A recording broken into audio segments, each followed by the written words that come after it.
తొడలో నొప్పి కండరాల సమస్యేనని అనుకుంటే పొరపాటే. కాళ్లలో నిరంతర నొప్పి, వాపు వంటి లక్షణాలు కొన్నిసార్లు అరుదైన రక్తనాళాల వ్యాధులకు కూడా సంకేతాలు కావచ్చని వైద్యులు హెచ్చరిస్తున్నారు. మహబూబ్ నగర్కు చెందిన 20 ఏళ్ల యువతి విషయంలోనూ ఇదే జరిగింది. ఎడమ తొడలో తీవ్రమైన నొప్పి, వాపుతో బాధపడుతున్న ఆమెకు పరీక్షలు నిర్వహించగా ఆర్థిరియోవీనస్ మాల్ఫర్మేషన్ అనే అరుదైన రక్తనాళాల వ్యాధి ఉన్నట్లు Malakpet Yashoda super speciality hospital వైద్యులు గుర్తించారు. అనంతరం అత్యాధునిక వాస్క్యులర్ శస్త్రచికిత్స నిర్వహించి ఆమెకు పూర్తి స్థాయిలో ఉపశమనం కల్పించారు. ఈ విజయవంతమైన చికిత్స ఇప్పుడు వివరాలు చూద్దాం. మహబూబ్ నగర్కు చెందిన 20 ఏళ్ల శ్రీలత ఎడమ తొడలో తీవ్రమైన నొప్పి, వాపుతో యశోద సూపర్ స్పెషాలిటీ ఆసుపత్రిని ఆశ్రయించారు. వైద్య పరీక్షల్లో ఆమెకు ఆర్థిరియోవీనస్ మాల్ఫర్మేషన్ అనే అరుదైన రక్తనాళాల వ్యాధి ఉన్నట్లు నిర్ధారణ అయింది. దీంతో consultant vascular and endovascular surgeon doctor Ranjith Kumar Anandasu, consultant plastic surgeon doctor MV Chandramouli నేతృత్వంలోని వైద్య బృందం అత్యాధునిక వాస్క్యులర్ శస్త్రచికిత్స నిర్వహించి అసాధారణ రక్తనాళాలను విజయవంతంగా తొలగించింది. ప్రస్తుతం యువతి పూర్తిగా కోలుకొని ఆరోగ్యంగా ఉన్నట్లు వైద్యులు తెలిపారు. కాళ్లలో నిరంతర నొప్పి, వాపును నిర్లక్ష్యం చేయకుండా వెంటనే వాస్క్యులర్ నిపుణులను సంప్రదించాలని వారు సూచించారు. మరిన్ని వార్తా విశేషాలకు చూస్తూనే ఉండండి on TV Telugu news channel. నమస్కారం అండి, నా పేరు డాక్టర్ ఎంవి చంద్రమౌళి. నేను కన్సల్టెంట్ ప్లాస్టిక్ సర్జన్ యశోద మలక్పేట్లో. ఇవాళ ఇంటర్నేషనల్ ప్లాస్టిక్ సర్జరీ డే సందర్భంగా మీ అందరి ముందు కూర్చుని ఒక రేర్ ప్రెజెంటేషన్ చేసినందుకు చాలా సంతోషంగా ఉంది. సో సార్ చెప్పినట్టుగా యశోద మలక్పేట్లో ఇది ఒక మల్టీ మొడాలిటీ అప్రోచ్ అంటాం. సో వాస్కులర్ మాల్ఫార్మేషన్ అన్నది పుట్టుకతో ఉండే ఒక వ్యాధి లాంటిది. వెసల్స్ కొంచెం మార్ఫోజెనిసిస్లో అబ్నార్మల్గా ఉంటాయి, కానీ అవి పుట్టుకతో కనిపించవు.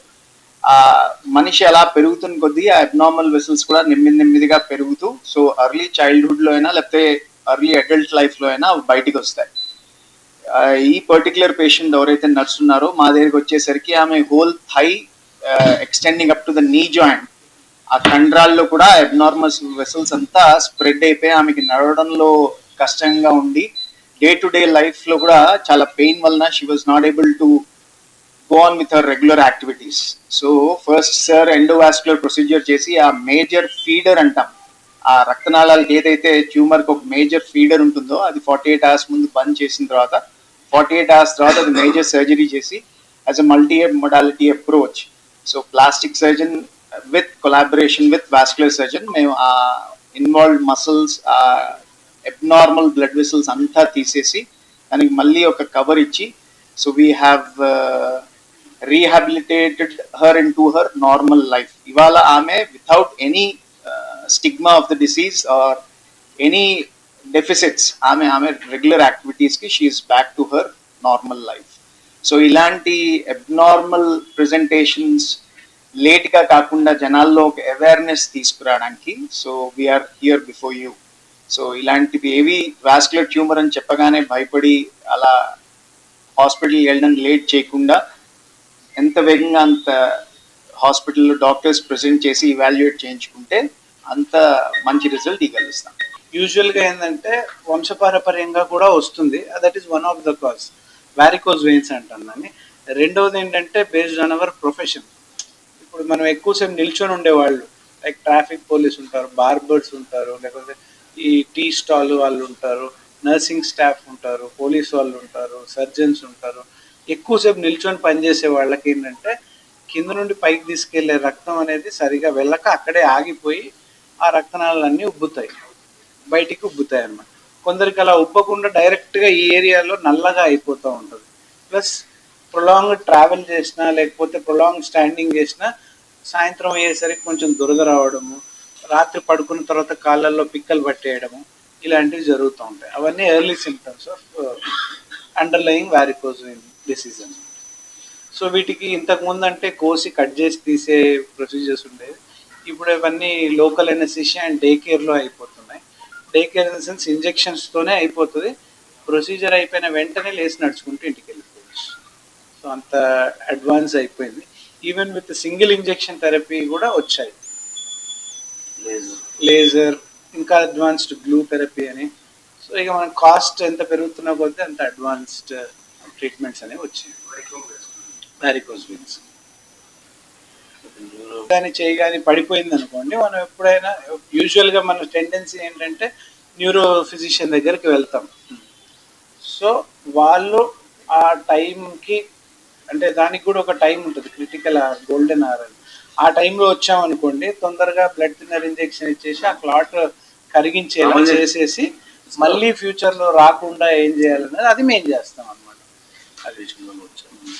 సో ఇప్పుడు మనం చేసిన పేషెంట్ అదే అబ్నార్మల్ బ్లడ్ వెజల్స్ అని చెప్పాం కదా. సో ఆ ప్రాబ్లం అనేది ఆల్మోస్ట్ నీ జాయింట్ వరకు ఎక్స్టెండ్ అయిపోయింది.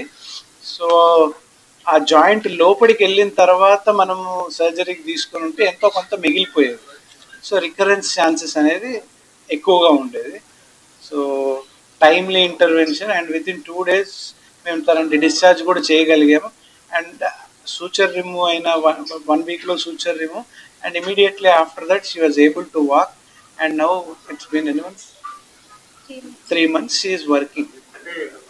క్రిటికల్గా పుట్టుకతోనే మార్ఫోజెన్సిస్ అబ్నార్మాలిటీస్తో స్టార్ట్ అయిపోయి ప్రజెంటేషన్ అనేది డిలేడ్. అది చిన్నగా స్టార్ట్ అవుతుంది, మనం అది నోటీస్ చేసేసరికి అది పెద్దగా అవుతుంది. ఇనిషియల్గా ఏదో పెయిన్ అది ఇది దానిలాగా స్టార్ట్ అవుతుంది. ఒకసారి స్వెల్లింగ్ వచ్చి అది వేరే స్ట్రక్చర్స్ని దాన్ని మూవ్ చేస్తున్నప్పుడు, అంటే ఇప్పుడు ఇది ఒక కంపార్ట్మెంట్ కదా, ఈ కంపార్ట్మెంట్లో కొన్ని కండరాలకి, కొన్ని రక్తనాళాలకి, కొన్ని మజిల్స్కి స్పేస్ ఉంటుంది. అది కాకుండా ఎక్స్ట్రాగా ఇవి రక్తనాళాలు వచ్చి వాటిని పుష్ చేస్తున్నప్పుడు ఆ పెయిన్ అనేది వస్తూ ఉంటుంది. ఆ ఎక్స్టెన్షన్ ఈమెకి ఆల్మోస్ట్ జాయింట్ లోపల వరకు వెళ్తుంది. సో ఇక అది ఫస్ట్ ఎంబలైజ్ చేసిన తర్వాత సార్ చెప్పారు కదా, సో దాన్ని మొత్తం కొన్ని ఏ కండరాల్లోకి అయితే ఇది పోయిందో ఆ కండరాలతో పాటు మొత్తం ఇన్ టోటో తీసేసాము. తర్వాత సార్ దానికి ఒక మంచి ప్లాస్టిక్ సర్జరీ ద్వారా కవర్ ఇచ్చి రిపీట్ సర్జరీ లేకుండా సింగిల్ స్టేజ్లో మొత్తం 100% రికవరీ అయ్యి విత్ ఇన్ 2-3 daysలో she was able to walk with no deficits. అంటే ఇప్పుడు కొన్ని కండరాలు తీసేయాల్సి వచ్చిందని చెప్పాం కదా, ఆ పార్ట్స్ తీసేసినా కానీ తనకి ఏ మూమెంట్లో కానీ కొంచెం ఆ నరాలు ఏమన్నా కొంచెం డ్యామేజ్ అయినా ఆ ఏరియాలో స్పర్శ లేకపోవడం అలాంటివి ఏవీ లేకుండా with 100% result we could achieve and without any recurrence.